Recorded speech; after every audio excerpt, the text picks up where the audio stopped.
Looking on our screen here, I want to point out to you that today I am using a BERNINA 770 Tula Pink Edition machine. However, all of the applications that we're doing today can be used on a 4 series, starting with the 435, going all the way up to the 8 series, the 880 plus.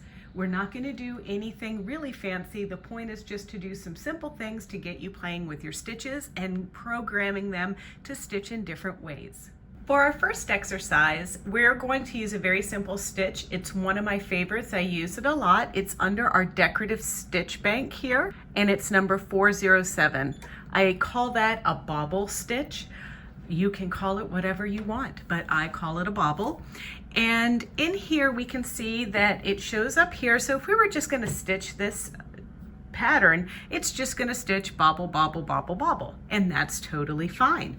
But today we're going to actually take the bobble stitch and use it as a single design. It makes for a nice leaf, it makes for a nice flower petal, and the way that we do that is we use this I button. So let's go into the I button, and now we have a different screen in here that we can add to different features to our stitch.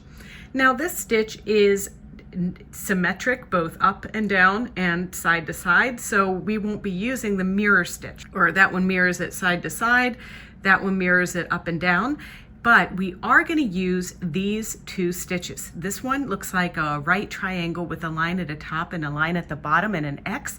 That's pattern end. Then there's pattern elongate, which is actually going to take the stitch, keep the integrity of that satin fill, but make it twice as long, 3 times as long, or what have you. So let me show you first the pattern end. So I touch that one time, and you see here how I have one bobble. Well, this is really cool because I can just stitch one bobble, move it, stitch a bobble, move it, stitch a bobble, move it.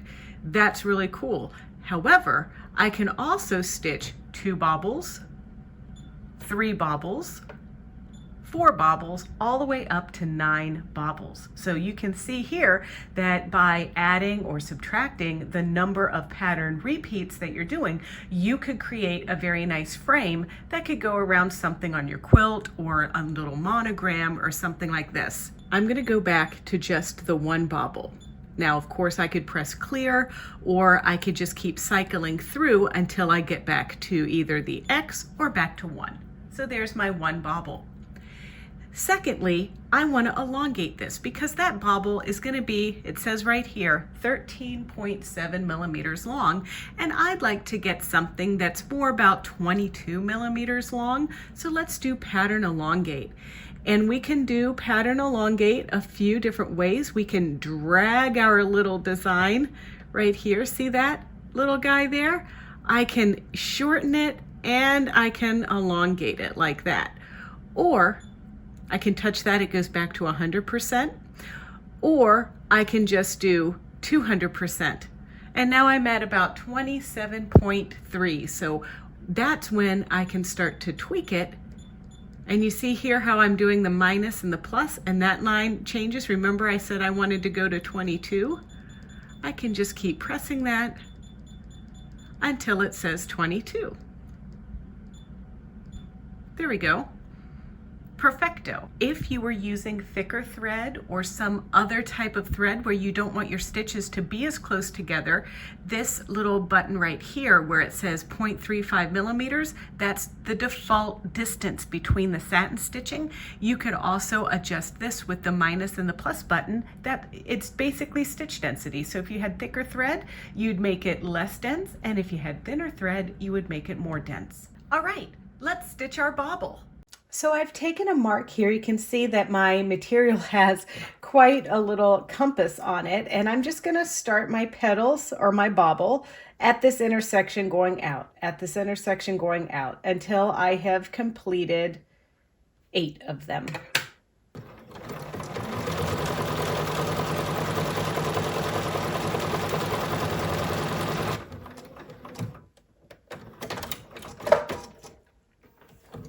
That's 1.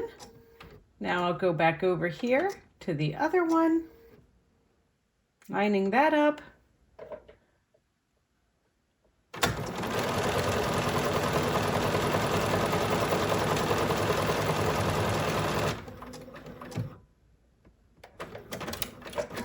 That's 2. Now we'll go back over here.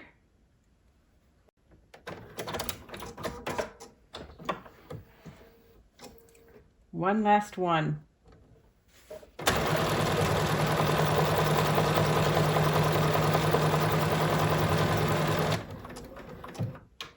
Now I'm going to trim, and I'm going to trim some of my little stray hairs. The next step around my flower is I want to do a little circle and another decorative stitch. So I'm going to just press clear on my machine because I'm finished with my single repetition. And now I'm going to find another stitch that I like. All right, I've gone into my quilting stitches and I've chosen stitch number 1351. I'm going to keep my foot on, but now I'm going to use the circular embroidery attachment. The circular embroidery attachment looks like this. It's the comes in a box. And that's, I bet you've always wondered what these little holes are right here. Well, that's what this little guy's for. There's lots of little goodies that we can attach here. But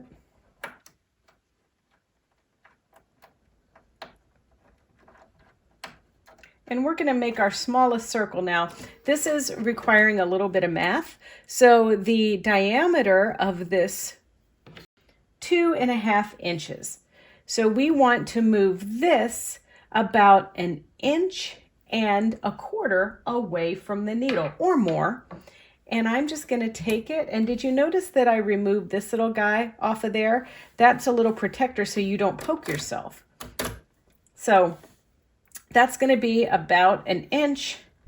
And we're going to come out about 1.25 inches. That I am going to take the tip of this circular embroidery attachment and put it right in the intersection of our flower, right there.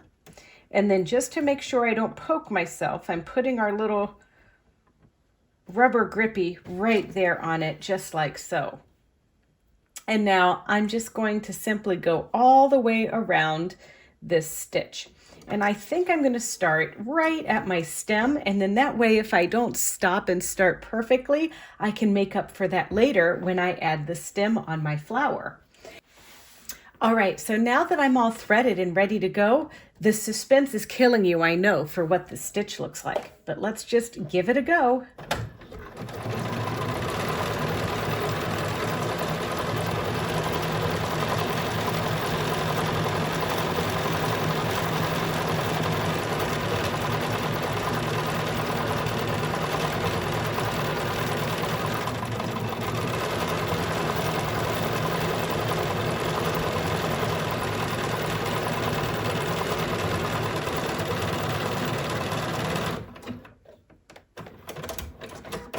All right, I've gone around my flower. I'm going to take my protector off.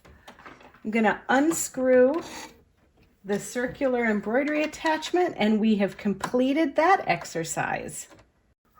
In case you're wondering, before I started this exercise, I switched my needle to a Microtech size 80 sharp needle.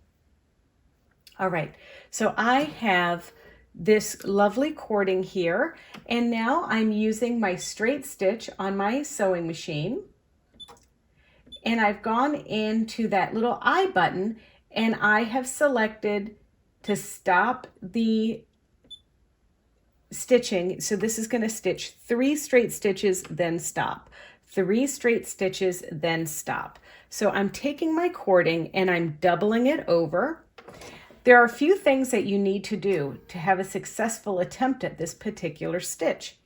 The first thing is you want to make sure that you engage needle down, the permanent needle down on your machine. You want to make sure that you have your knee lever installed, and you want to make sure that you do not hesitate when the machine stops. So just push, the machine stops automatically, needle lands down. So we're going to start with our needle down. I'm using the heel tap feature to put my needle down. Now I'm going to go behind my needle, just like this, and cross in front of it. And I'm just going to do this stitch. And now I'm going to go backwards. And now I'm going to just go around it one more time. Okay, so now. And now see how the machine is stopped? Now I'm crossing my yarn. The machine stops. I'm crossing my yarn. Machine stops. I'm crossing my yarn. Machine stops. I'm crossing my yarn. And you just keep doing this around my drawn design. And I like to call this the Bernina chain.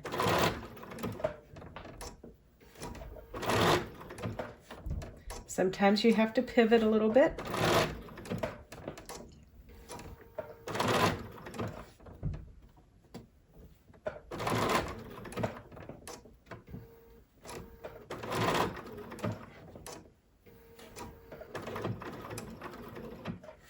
Okay, so then once you get around there,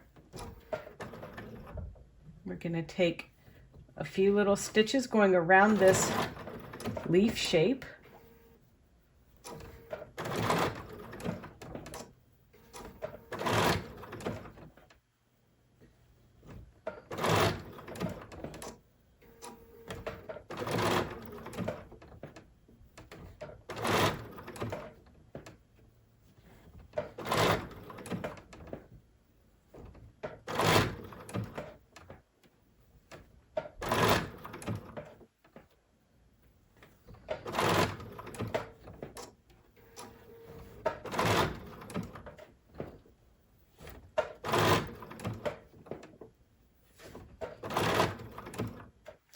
Okay, so now we're going to bring this all the way around to the front, crossing them both over so that we can have a nice point. Now it's going to do its 3 stitches. There we go. And now we're going to come back.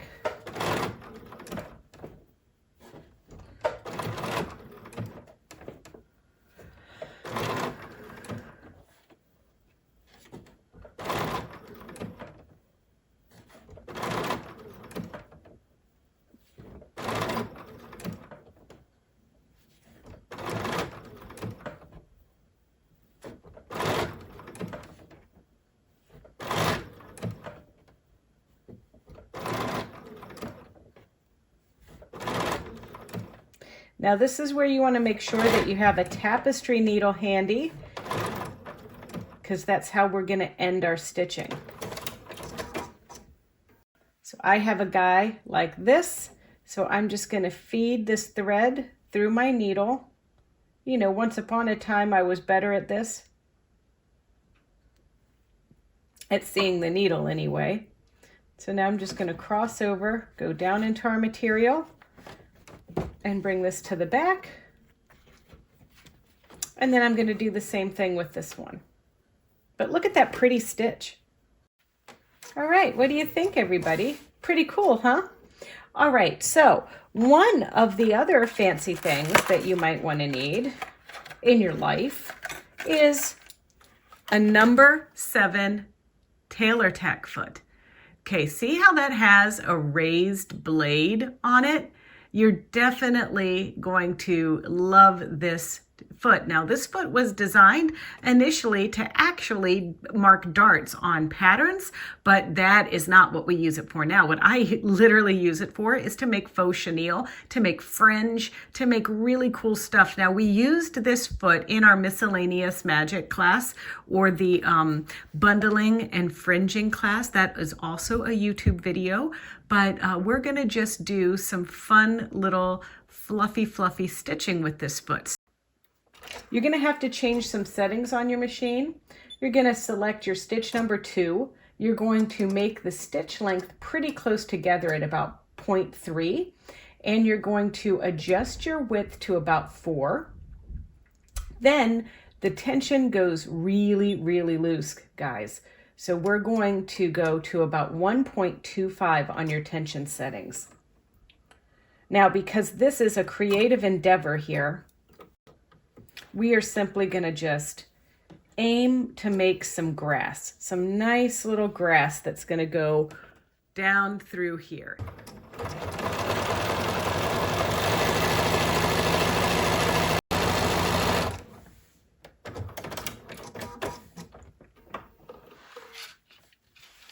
Okay, so then you're going to take your piece and we're just going to press it over to the side, and then we're going to stitch again right next to it.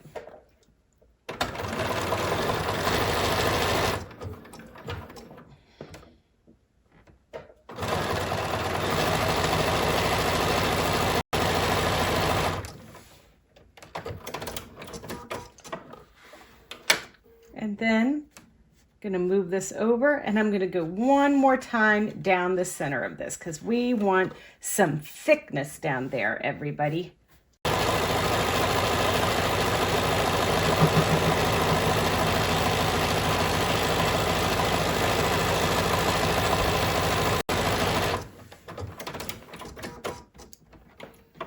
And now, one of the funnest things in the world is trimming this. Look at this. We're making fringe. And trim your little loops on this side. Look at that. Who would have thought we would make grass? See, most people at this time of year are cutting the grass. They're not thinking about making more grass, but who needs a garden when we've got a Bernina or a farm? I don't know. Is grass really in a garden? Grass is like a meadow. I don't know. I don't spend a whole lot of time outside. Well, anyway, there's our fluffy. Isn't that awesome that we made little fluffy? Can you imagine what you could make with that? All right, we have one more little thing that we're going to do, and it's not it's not going to set the world on fire, but some of you might not know how to do this. All right, for our final little exercise, I'm using a button sew-on foot number 18.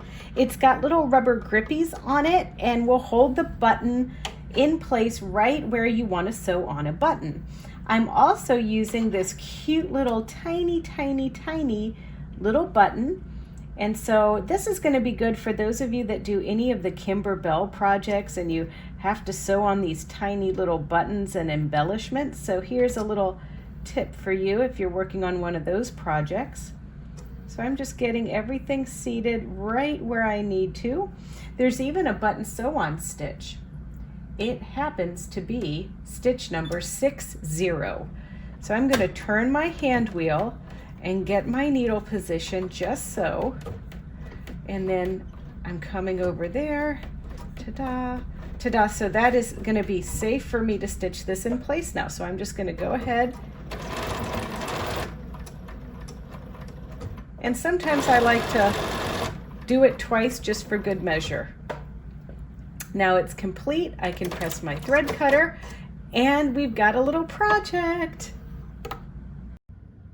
Well, I hope you enjoyed making today's super cute little flower that was all done on your sewing machine, no embroidery modules necessary. If you want to see more videos like this, don't forget about youtube.com/BERNINA of Naperville. And while you're at it, like, comment, and subscribe. And if you want to be alerted when we add more videos like this one, just click the little bell, and when we add it, you're going to get an alert. So until then, happy sewing, stay safe, and see you soon.